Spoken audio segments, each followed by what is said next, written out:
Guys na. Sana kayo guys sa buntag sayo busy kay tagpanlawg. Ay. May ato mga buhi guys. Dumagahay. Sa dire na. Buntis gyapon na. Mayon sa ninduha ni.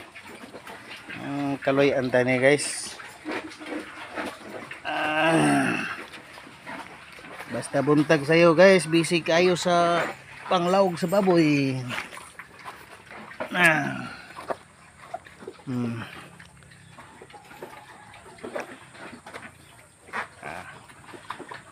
Ito ni kaloy anta na kini magduha ni kabuan ng tiyan guys.